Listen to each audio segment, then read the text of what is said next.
안녕하세요. 축구인어입니다. 경기 분석에 앞서 당첨 내역 인증합니다. 그리고 많은 분들께 말씀드리지만 스포츠는 결과도 중요하시지만 조합이 매우 중요합니다. 조합이 필요하신 분들은 아래 고정 댓글로 편하게 말 걸어주시면 무료로 공유해드립니다. 이번 달도 같이 대박납시다.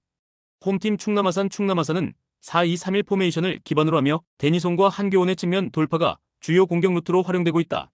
이들의 터치라인 침투 이후 하프스페이스로 치고 들어가는 움직임이 자주 시도되며 김종민이 그 타이밍에 맞춰 박산에서 마무리까지 연결해주는 패턴이 반복되고 있다.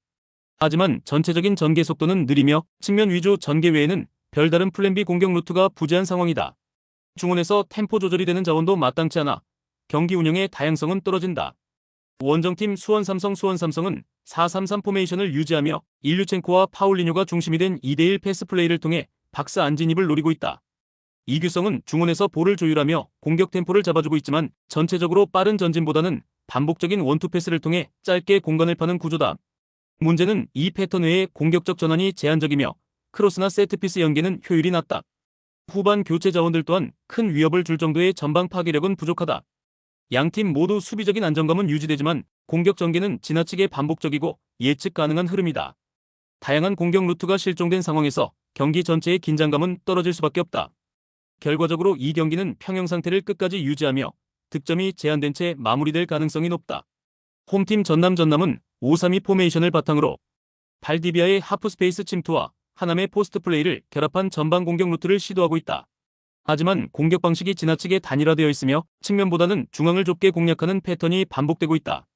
세트피스와 이선 침투 시도 외에 플랜 B 공격 루트가 사실상 실종된 상태이며 전개 속도 또한 매우 느리다.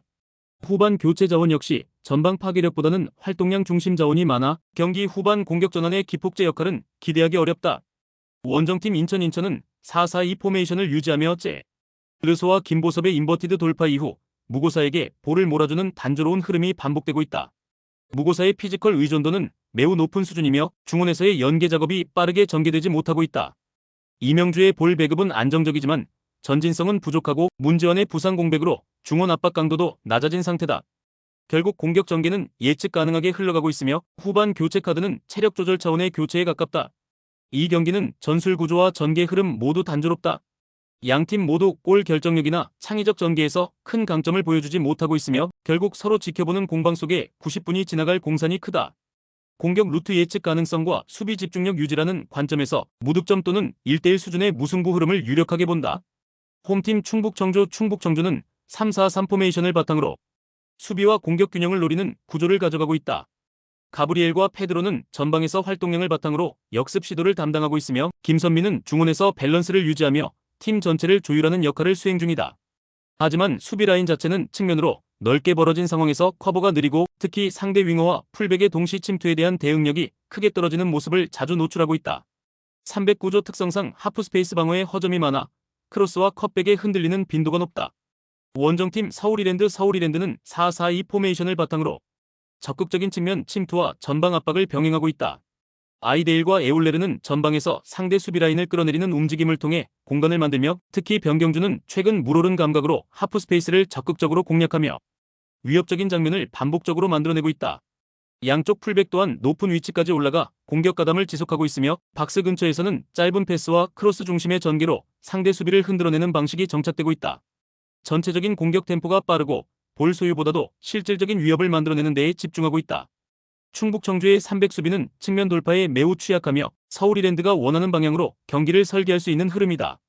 변경준을 중심으로 한 적극적인 측면 공략과 빠른 템포는 충북청주 수비진을 무력화시키기에 충분하다. 양팀 전술 스타일과 구성만 보더라도 서울이랜드가 경기 주도권을 장악할 가능성이 뚜렷해 보인다. 홈팀 경남은 4-3-3 포메이션을 기본으로 하며 카릴을 중심으로 전방 전개를 시도하고 있다. 하지만 최근 경기에서는 전술적으로 수비 안정감을 최우선에 두고 있으며 수비 라인을 페널티 박스 부근까지 깊게 내린 채 중원에서 빠르게 끊고 나가는 형태에 집중하고 있다. 이종원과 이시현이 중원에서 왕성한 활동량을 보여주고 있지만 그 활동성은 공격보다는 차단과 커버 범위 확장에 더 중점을 두고 있다. 결과적으로 전방 전개는 템포가 느리고 박스 근처까지 공을 운반하는 데 상당한 시간이 걸리고 있다. 원정팀 안산은 3-4-1-2 포메이션을 바탕으로 제페르손과 사라이바의 전방 연결을 통해 역습 시도를 노리고 있다. 하지만 이들 역시 라파를 중앙에 두고 빠르게 볼을 배급하기보다는 수비 라인을 뒤로 깊게 내린 상태에서 상대 공격을 차단하고 공간이 생길 때만 간헐적으로 역습을 시도하는 구조다. 라인을 내리며 수적 우위를 통한 블록 디펜스를 활용하는 것이 주된 방향이며 공격 시에도 전진 숫자 자체가 적기 때문에 다수 득점을 기대하긴 어려운 형태다. 감독의 철학 자체가 지키는 것에서 흐름을 만든다는 보수적인 접근에 가까운 상태다. 양팀 모두 실점을 우선적으로 막는 전술 구조를 채택하고 있으며 공격 전개보다 수비 균형 유지에 초점이 맞춰진 흐름이다. 결국 전체적인 경기 양상은 템포가 느리고 예측 가능한 전개로 흐를 가능성이 높으며 무승부 시나리오가 가장 타당한 결과로 보인다. 홈팀 파리 생제르맹 포메이션은 4-3-3이며 두에는 측면 공간을 활용한 패턴 플레이에 능하며 공을 받는 타이밍 조율 능력이 뛰어난 자원이다. 크바라트스켈리아는 좌측에서의 드리블 돌파와 박스 근처 연계 플레이로 위협적인 장면을 자주 만들어내며 비티냐는 중원 깊은 곳에서 템포 조절과 볼 전개 중심축 역할을 맡으며 패스 연결을 주도한다. 최근 경기를 보면 특정 구역에 수적 우위를 만들어내고 볼 점유를 통해 경기 주도권을 쥐는 전술이 안정화되고 있다. 이러한 점유형 운영은 상대의 압박을 무력화시키고 체력 소비를 유도해 경기 후반으로 갈수록 뚜렷한 우위를 만드는 구조다. 원정팀 바이에른 뮌헨 포메이션은 4-2-3-1이며 K는 마무리 능력이 탁월한 전형적인 피니셔지만 포스트 플레이에선 약간의 정체감이 있다. 올리세는 우측에서 커싱과 크로스를 혼합한 전개로 박스 안으로 진입하지만 최근 움직임은 다소 단조롭다. 고레츠카는 수비형 미드필더로서의 위치 선점은 뛰어나나 점유 싸움에서는 패스 연결 간격이 넓어지는 약점이 있다. 무리한 전방 압박 이후 중원 간격이 벌어지는 장면이 자주 나오며 후방과 2선 사이 커버 범위가 완벽하지 못하다. 수비 전환 타이밍도 다소 느슨한 편이며 점유율 싸움에서 밀릴 경우 전체적인 리듬이 무너지는 단점이 노출되고 있다. 파리는 수적 우위와 볼 점유 기반의 전술로 상대를 무너뜨리는 흐름을 만들어가고 있다. 반면 바이에른은 수비 커버와 중원 간격 유지를 안정적으로 해내지 못하며 이 경기 역시 경기력 흐름의 주도권은 한쪽으로 뚜렷하게 기울어질 가능성이 높다. 볼을 오래 갖는 쪽이 지배하는 현대 축구 흐름에서 파리가 강점을 살릴 수 있는 매치업이다. 홈팀 레알 마드리드 포메이션은 3-5-2이며 곤살로 가르시아는 최전방에서 수비 라인을 끌고 들어오는 움직임이 날카롭고 비니시우스는 측면 돌파와 박스 안에서의 결정력 모두 갖춘 날카로운 자원이다. 주드 벨링엄은 중원과 2선 사이에서 볼 연결과 전진 침투 모두 뛰어나며 공격 전개 시 리듬을 조율하는 핵심 역할을 맡는다. 특히 프란 가르시아와 알렉산더 아놀드가 윙백으로 배치되어 있지만 중앙으로 좁혀드는 인버티드 전술을 가동하며 중원 지역에서 숫자 우위를 창출하고 상대 압박을 무력화시키는 탈압박 구조를 반복적으로 활용하고 있다. 전체적인 볼 점유 흐름과 전개 속도가 조화롭게 맞물리는 경기에서 레알은 전술적으로 가장 위협적인 순간을 연출한다. 원정팀 도르트문트 포메이션은 3-5-2이며 기라시는 박스 안에서의 움직임과 제공권 경합에서 강점을 가지지만 활동 범위는 제한적이다. 아데예미는 측면에서의 빠른 전환 속도는 갖추고 있으나 공간 활용보다 개인기 의존도가 높은 편이다. 조보 벨링엄은 형주도와의 맞대결이라는 심리적 부담 속에서 전술적인 완성도보다는 순간적인 개별 역량에 의존할 가능성이 높다. 중원에서의 볼 간격 유지가 일정하지 않아 강한 압박을 받게 되면 탈압박이 되지 않은 채 그대로 밀리는 장면이 많다. 수비진은 하프라인 위에서 라인을 유지하려 하지만 측면 공간 스위칭 시 커버 타이밍이 맞지 않아 박스안을 내주는 일이 잦다.